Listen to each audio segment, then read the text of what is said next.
Assalamualaikum warahmatullahi wabarakatuh. Waalaikumsalam warahmatullahi wabarakatuh. Bismillah, alhamdulillah hari ini kita bisa bertemu kembali dalam kondisi yang sehat, dalam suasana yang hangat-hangat, apalagi sejuk agak. Oke, di musim pancaroba ini, ya saya berharap ini pancaroba biar kondisi apapun kita melaksanakan atau melanjutkan sebuah proses pembelajaran kita. Oke, pada pertemuan kemarin kita bahas tentang kaidah hukum, ya. Artinya kita sudah sampai pada titik awal mempelajari tentang hukum yang ada di negeri kita. Artinya dulu coba Anda ingat bahwa hukum itu atau kaidah hukum. Kalau kemarin kita bicara kaidah agama, kaidah susilaan, dan kaidah adat, bahwa sekarang sudah mencapai pada kaidah hukum. Intinya bahwa kaidah hukum itu adalah memperkuat kaidah agama, kaidah susilaan, dan kaidah adat. Tetapi yang menjadi ciri khusus atau yang khas di dalam hukum atau kaidah hukum itu sifatnya memaksa. Ada institusi atau ada lembaga yang membuat atau menetapkan, isinya sanksi, isinya larangan, ya, atau bisa juga anjuran, himbauan dan sebagainya. Yang terakhir adalah ada sanksinya. Itu adalah ciri khas daripada hukum atau kaidah. Terakhir kemarin kita sampai pada penyimpangan kaidah hukum. Ya. Jadi kenapa orang itu menjadi menyimpang dari kaidah hukum? Yang pertama adalah orang itu mungkin pemaaf. Jadi ketika ada seseorang, ketika ada sesuatu yang mungkin merugikan dirinya atau kelompoknya, bisa juga karena sifatnya pemaaf, tidak ada proses hukum. Tapi prosesnya hanyalah mungkin hanya memaafkan. Ada kalanya. Tapi ada kalanya orang itu tidak pemaaf, tetapi mungkin karena gengsi atau karena sakit hati atau mungkin sebelumnya ada permasalahan sehingga ada dendam. Saya pernah melihat bahwa ada seorang teman yang anaknya sekolah di SMP di daerah kota ketika itu, daerah Meri atau apa, gara-gara anaknya dicubit, ya mungkin antar teman guyon atau apalah yang namanya teman, tetapi persoalan itu akan menjadi besar ketika anaknya dicubit. Ternyata orang tuanya nggak terima. Kemudian ada proses visum, kemudian dilaporkan, akhirnya ada proses hukum. Itu artinya kan orangnya tidak berjiwa besar, dicubit ya, juga mati ya. Tetapi itu menjadi persoalan bagi keluarganya, sehingga dia melakukan proses hukum. Dia melaporkan ke polisi, akhirnya ada persidangan. Ya akhirnya ada sanksi juga. Tapi ada kalanya orang itu karena dia pemaaf, alah mungkin ya guyon lah wong arek. Sebenarnya cilik ya, atau mungkin teman Anda atau sekalian atau apa. Nah, itu mungkin bisa juga dimaafkan nih ngomong agama. Tapi kalau di kita mungkin dimaafkan. Biasa.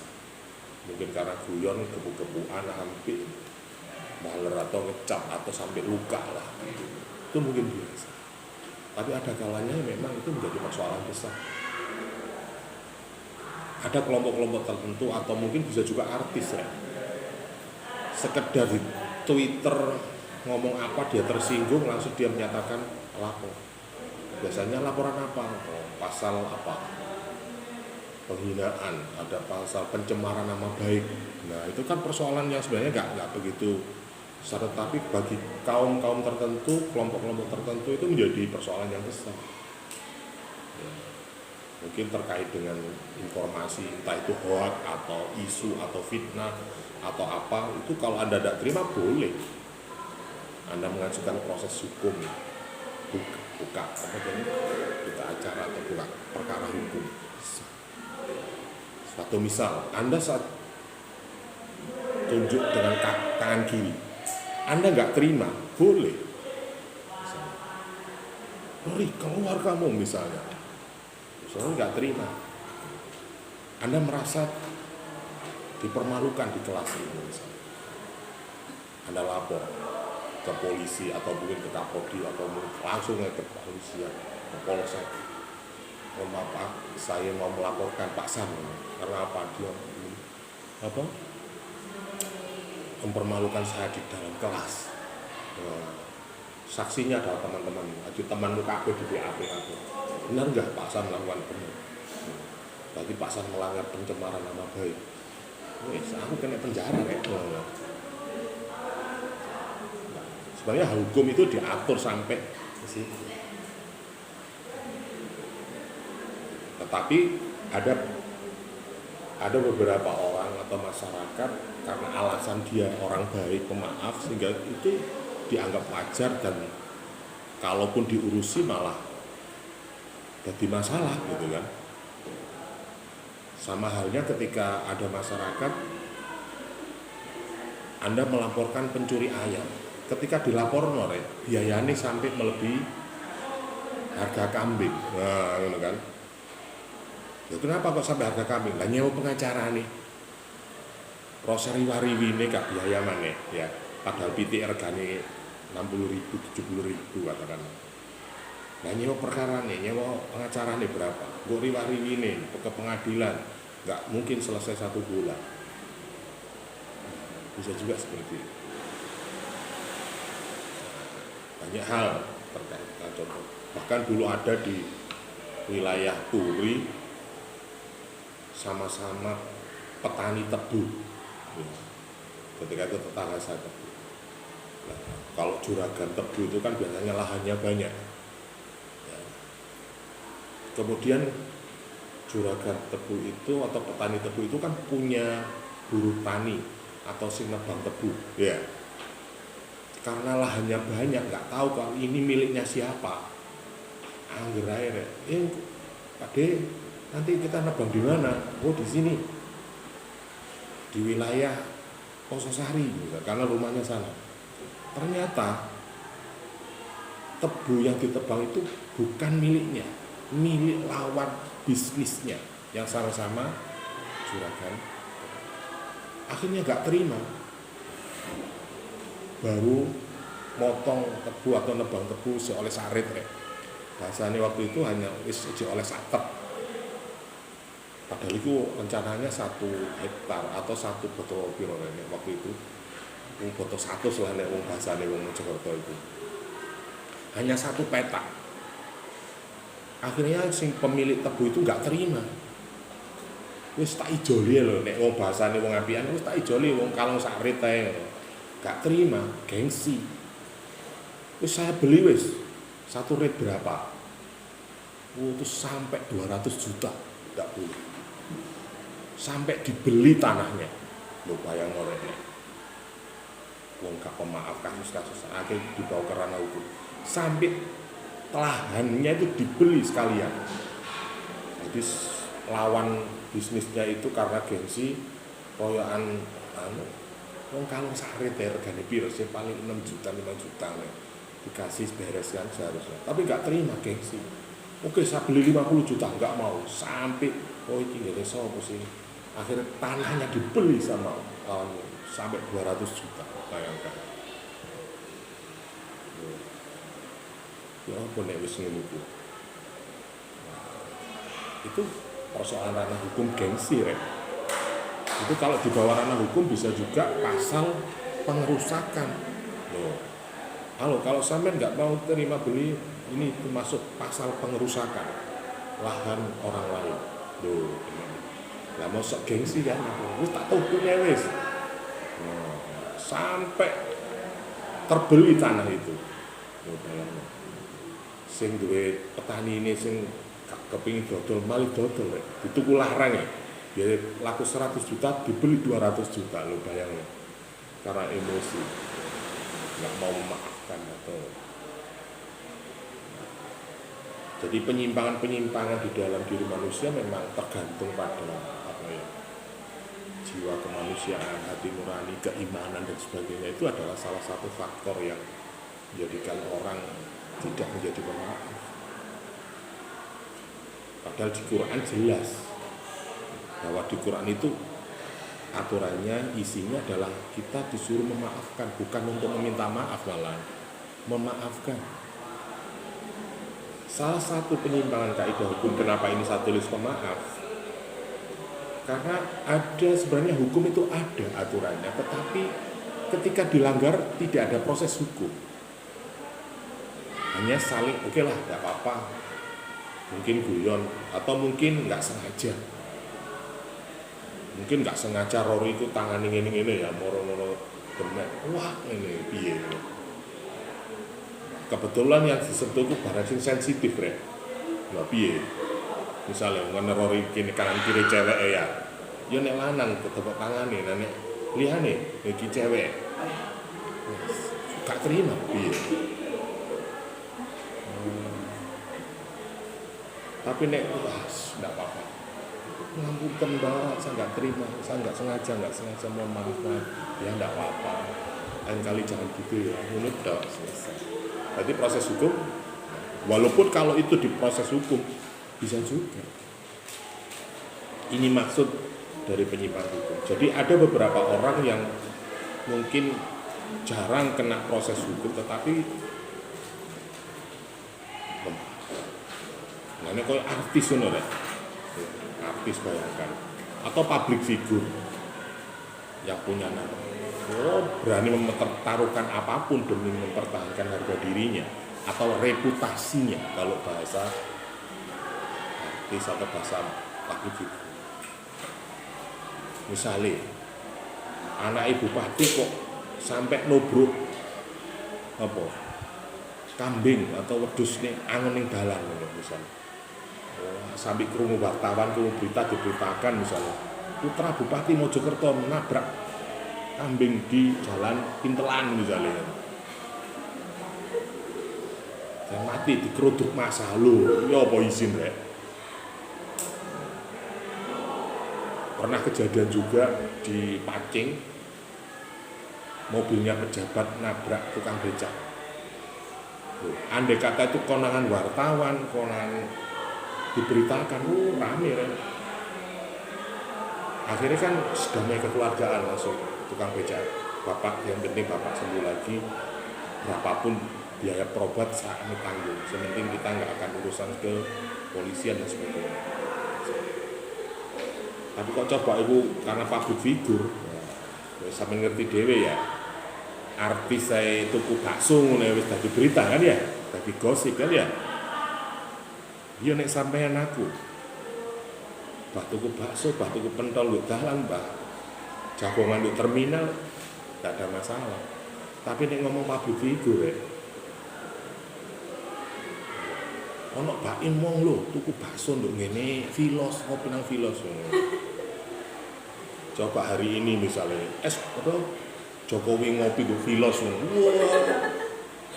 buyar kelas ini lho. Atau Raffi Ahmad tiba apa mampir ke makamnya Pak Mahfud Z, wis buyar kabeh kelas ini ya. Bagi kelompok-kelompok tertentu atau komunitas masyarakat tertentu yang apalagi public figure ini menjadi persoalan berat. Jangankan ngomong anggota tubuhnya atau mungkin apa yang menarik dalam tubuhnya itu asuransi no rek. Kalau tukul no lambe ini sing digawe senjata nyambut gawe ini ngono di asuransi no. Misalnya no kecelakaan no lambe ini kecentel suwe ngono. Di asuransi no iku rek. Dewi Persik misalnya karena goyangannya pokoknya di asuransi no rek. Bagi artis tertentu itu menghasilkan suatu. Lah wong artis iki kadang bondo kuku, bondo rambut sing apik wis dadi dhuwit akeh ya. Endorse sampo. Wah, wis jadi. Itu sudah menjadi bagi kelompok seperti itu bisa juga sesuatu itu bisa menjadi soal. Jadi misalnya terjadi apapun bisa terjadi secara hukum. Artinya kenapa? Lho wong mosok lambene kecentol suwek kecakot ngene di asuransi no diklaim no asuransi rek. Lho, berarti kan ada kekuatan hukum yang bisa alasan. Jadi kedua, ada alasan pembenar. Jadi orang itu terkadang itu merasa benar. Jadi dia merasa asumsinya. Kalau logika hukum, logika itu kan berbeda. Makanya hari ini sidang MK, pengumuman hasil kode etik MK itu kan karena perbedaan penafsiran, perbedaan logika hukum yang ada di dalam pikiran mereka. Terkadang orang itu kan menjadi tersinggung atau menjadi apapun karena merasa benar. Nah, kebenaran itu ya tergantung. Kalau Anda benar itu kayak sebenarnya kita kan nggak punya kebenaran. Yang kebenaran sejati adalah kebenaran Tuhan. Nek kebenaranmu mungkin subjektif, sudut pandangmu. Atau mungkin ada adik kebenaranmu beberapa sudut pandang saja. Kalau seperti ini kadang itu karena dia merasa benar akhirnya diproses. Sehingga terjadilah sebuah persoalan, sebuah konflik, salah pahaman dan sebagainya. Karena dia merasa benar. Ada juga yang karena darurat. Jadi hukum itu menjadi diabaikan. Jadi darurat kayak piye iki. Wis gak apa-apa wis. Misalnya dalam kondisi bencana atau dalam kondisi kecelakaan atau apapun lah yang sifatnya tidak kita kehendaki tetapi terjadi. Sehingga bisa dikatakan darurat. Ini dalam agama darurat. Misalnya Anda punya kewajiban sholat, tapi Anda dalam proses perjalanan. Misalnya rekreasi misalnya. Wah, rekreasi waya sholat asar ini jam 3 tapi jenguk jalan tol piye. Dalam kondisi itu hukum bisa ditoleransi atau ditolerir. Setiap orang pasti punya kondisi. Sehingga dalam kondisi darurat apapun hukum bisa diabaikan. Kemudian berikutnya adalah ada pembelaan terpaksa. Hukum menjadi terabaikan. Contohnya apa? Misalnya sampean terjadi ada persoalan di kampus. Ibu nggak tahu persoalan sebenarnya yang terjadi itu apa. Tapi ketika anaknya kena sanksi hukum, entah bener entah salah, jenenge wong tua. Perkara nggo mangkuk awakmu ditapuki dijiwiti karo, tapi nggo kene mesti dibelani sampean. Namanya orang tua itu kan bensin gedekno ya aku sing rambut aku. Mosok ya jeneng kon salah tak pites pisan ngono ya enggak. Ya ada kalanya seperti itu, tetapi yang namanya hati nurani panggilan seorang orang tua atau apalagi ibu terus gak peduli anak itu salah apa bener, mesti dibelani. Pasti dibelani. Nah, ini namanya pembelaan terpaksa. Gelem gak gelem. Wes, kalau hari ini kita bicara politik misalnya. Partai koalisi Amin misalnya, PKB misalnya. Ya. Sama. Yang dulunya sejarahnya PKB sama PKS itu gak pernah gaduh deh. Di masyarakat itu wis nyenyian lah. Cara PDI biyen mek Golkar lah biyen ya. Wis jelas musuhan. Ya. Sorong wis musuhan lah sejarahnya. Kemudian di pusat kok ada koalisi PKB sama PKS dalam satu capres. Kira-kira mbok ngisor piye? Nah, misalnya Anda menjadi pengurus DPC, ya malah gelem gak gelem malah ndukung kan ya. Padahal hati nurani wis lapo nyelalo presiden kembaliku. Biar manut-manut to gandeng Prabowo lah ya enak kan. Tapi gak dipilih. Tapi kan politik tidak ada kawan, tidak ada lawan, yang ada kepentingan. Tapi kita kan punya hati nurani, punya perasaan. Makanya Pak Jokowi hari ini jangan bawa politik ke perasaan, ojo baperan karo urusan politik. Nek awak baperan yo cinyek sampean, kok nisor geger yo ndukur ngopi ya. Makanya sampai muncul politik makan siang. Loh ya apa ini, Bu?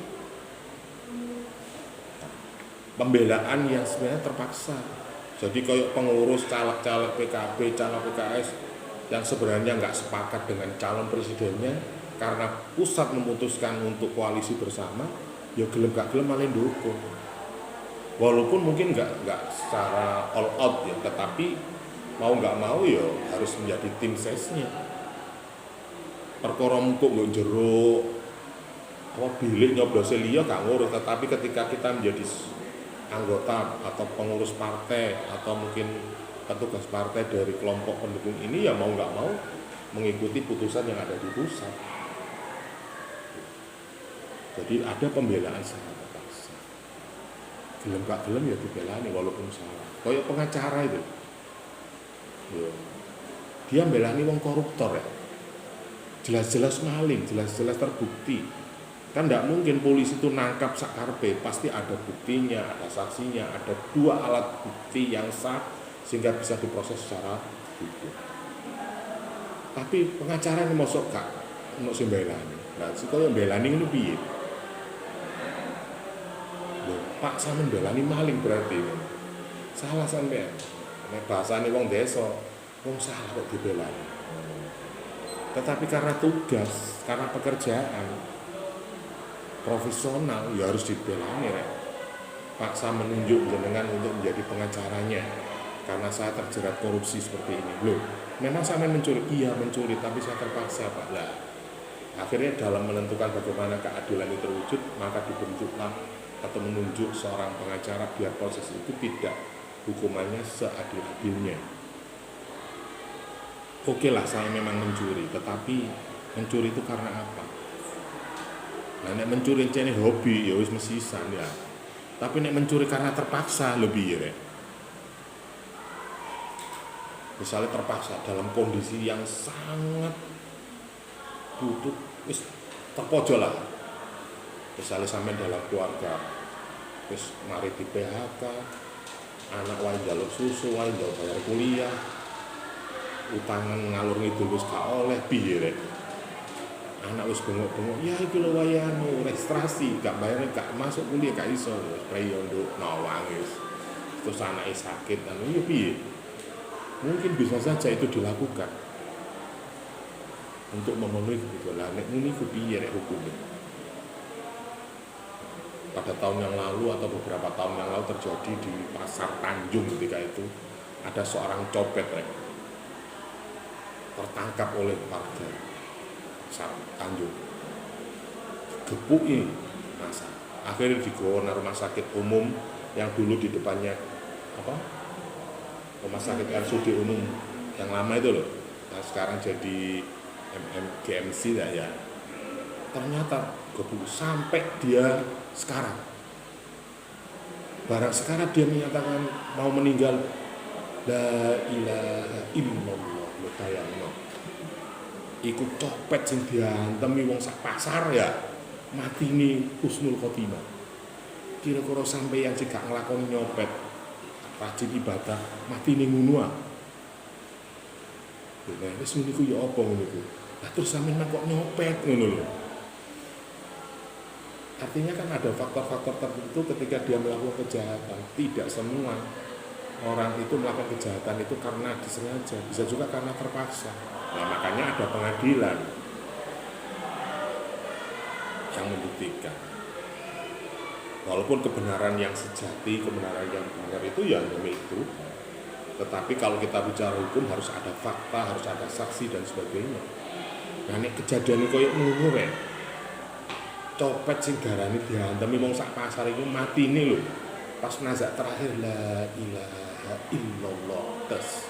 Lho. Aku sampeyan sing koyo ngene go karuan menikmati ni iso muni niku ya. Niku yo opo niku sampeyan. Artinya seseorang itu dalam pembelaan piye nek wis kondisi niku. Makanya hukum bisa juga salah. Makanya di dalam pengertian hukum ketika keadilan itu seperti apa, maka bukan situlah keadilan itu terjadi. Seperti pengertian-pengertian yang saya sampaikan di atas kemarin. Kemudian berikutnya terkait dengan penyimpangan kaidah hukum, melaksanakan undang-undang. Melaksanakan undang ini biasanya petugas ini biasanya. Misalnya pada waktu Covid ngono ya. Kok Satpol PP, polisi, TNI, petugas lah, petugas penegak hukum dan sebagainya.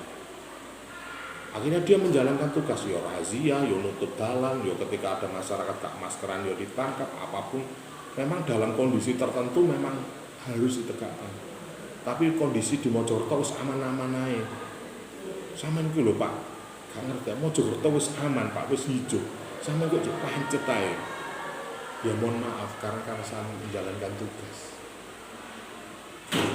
Karena menjalankan tugas, walaupun kondisinya apapun, ya harus dijalankan, kan seperti itu akhirnya. Sehingga hukum itu diabaikan karena undang-undangnya sesuai. Ya gimana aturan ini? Ya sama halnya ini tadi, Pak, ini tadi jam 1-nya kosong. Gimana kalau maju Pak? Lah berhubung jadwalin sampai jam kedua, ya belum ya jam kedua. Walaupun bisa saja, nah tadi kita berkomunikasi kalau memang yang semester 7 tidak masuk, bisa saja saya masuk, bisa saja. Tetapi karena jadwalnya jam 2 ya mau nggak mau harus mengikuti itu. Akhirnya kan koyo peraturannya undang-undangnya salah koyo kan sama halnya. Biasanya melaksanakan undang-undang seperti itu. Jadi kalau mohon maaf ya Bu, karena aturannya masuk ruangan ini harus pakai masker misalnya. Nah, Pak, kondisi koyo ngene sumuk-sumuk kon maskeran wis kondisi wis kan Covid, undang-undang dicabut kok kon masker. Mohon maaf, karena aturan di kampus belum dicabut sehingga mohon maaf. Anda ingat nggak kalau Anda ke bank, misalnya kantor bank atau apa, Satpam kan selalu mengingatkan, ya mohon maaf Bu, harus pakai ya. Itu sebenarnya hati nurani dia ini ya harus protes, berontak ya. Tetapi karena aturan undang-undang ya harus dijalankan. Terus misalnya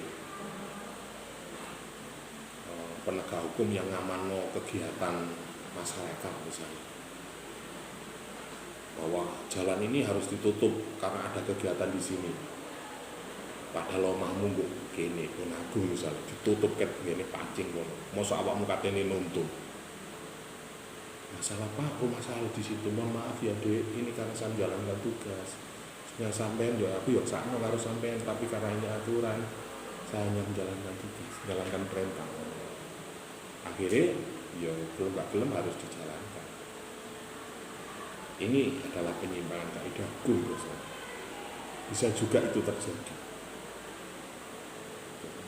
Atau mungkin Anda menjadi seorang pejabat, Anda tahu keluarga Anda nggak mampu misalnya, tapi belum terdaftar di dalam bantuan.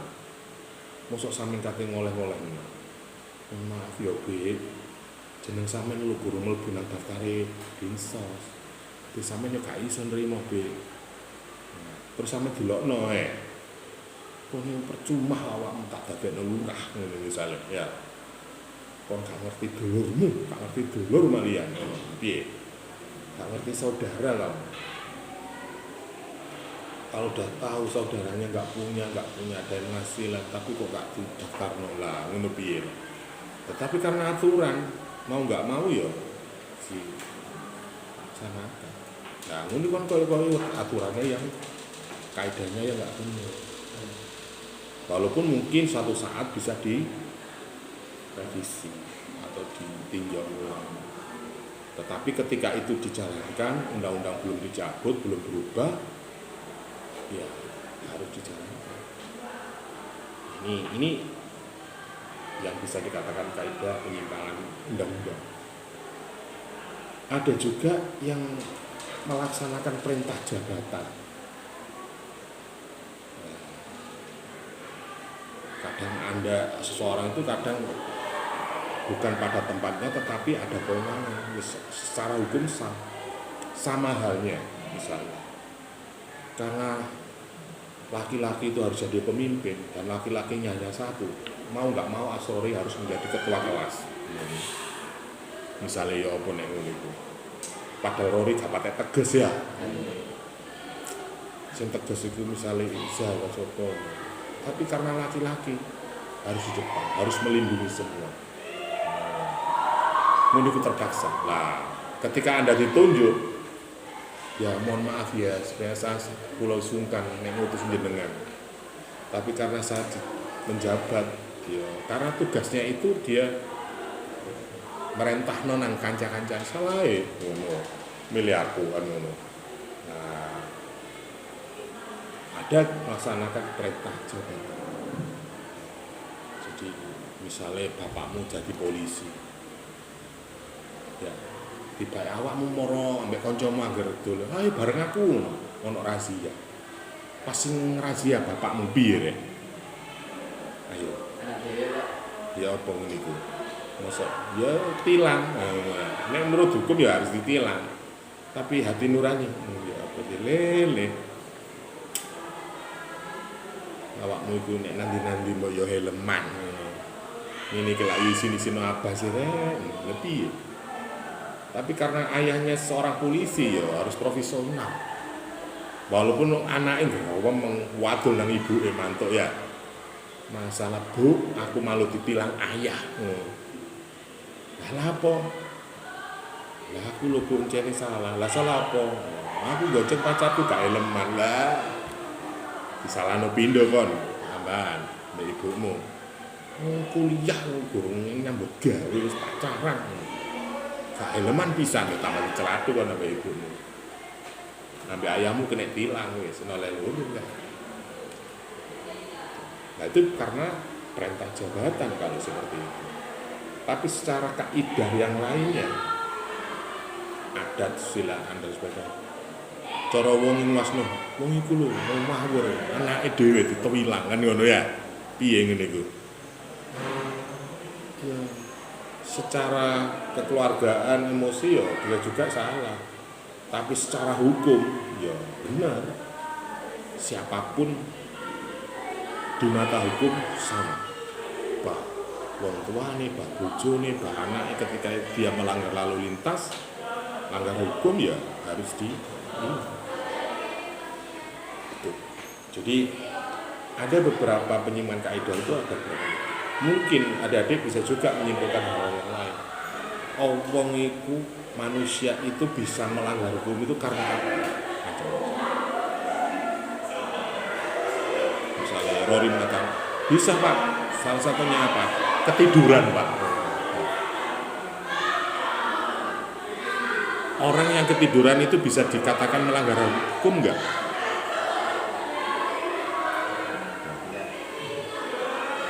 Misalnya Rory katene kuliah jam 8, tiba-tiba ketiduran. Tangene jam 09.00 rek, piye? Padahal kuliah jam 8. Salah enggak? Nah, turu ya Pak, gak sadar ya Pak. Ini jenenge turu itu ya gak ngerti Pak. Atau bisa juga adik-adik ketika sholat bengi mari melekan ya. Apa istilahnya begadang sampai jam 3. Tidurnya setengah 4. Akhirnya waktu sholat subuh gak ngerti rek, ketulon tangi jam 8 piye? Salah. Bisa juga kayak gitu. Atau bisa juga masih anak-anak. Yes, maklum lah anak-anak belum bisa dikenakan secara hukum. Terus yang paling update sekarang itu ya apa nek ana wong tuwa pikun, orang tua lansia masih dikenakan hukum enggak? Misalnya ono wong tua kok jek sangar, Jason Pak udah motor ya. Padahal gak lor kidul, moro peda putune ditumpaki ngono ae. Mbah nang ndi Mbah sik aku nang ndi lho. Nang ndi men ngulon. Ngomong ngulon nek mlaku ning ngetan. Ya apa ngene iku?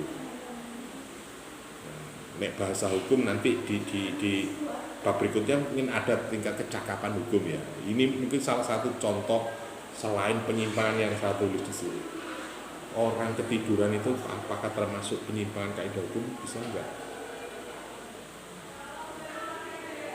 Atau mungkin orang gila, orang yang tidak punya apa ya, kesempurnaan akal, atau nek bahasa hukum memang nanti ada istilahnya cakap hukum. Itu baru bisa. Atau mungkin orang lupa, wis. Pikun ya bahasanya ya. Teko kampus gara-gara disopo kancane jagongan nek. Roh nanti roh, loh, teko ya. Ayo ngopi sih. Ngopi lali ya. Loh, waktunya Pak Sandra ya apa ya, Mas? Ya apa ning ngene. Ya sengaja tegak. Nah, ini salah banyak hal ya kalau kita bicara tentang orang itu menjadi menyimpang atau hukum itu menjadi terabaikan atau mungkin bisa juga dilewati. Tapi nek nuruti misalnya wong ku menegak hukum sak teman-teman ya bisa juga. Aku mencicil amu nek sampean gak terima ya bisa diproses secara hukum rek. Pasalnya ya pasal karet itu biasanya. Polisi jongkel ya niku nade laporan pencemaran nama baik itu ya pasal karet ini. Nah, rek perkara ngene kok sampe digonang polisi, didik lapor polisi dia jengkel ngono. Makanya kadang seharusnya maka di pengetahuan atau mungkin di pertemuan sebelumnya saya menjelaskan bahwa keadilan itu ada seperti apa. Nah, semakin banyak orang menuntut keadilan, semakin keadilan itu tidak hasil. Mungkin di awal tadi atau di pertemuan sebelumnya ya, tentang itu. Jadi keadilan itu semakin banyak ya dituntut, semakin tidak adil dan seperti itu. Oke, sampai di sini ada pertanyaan?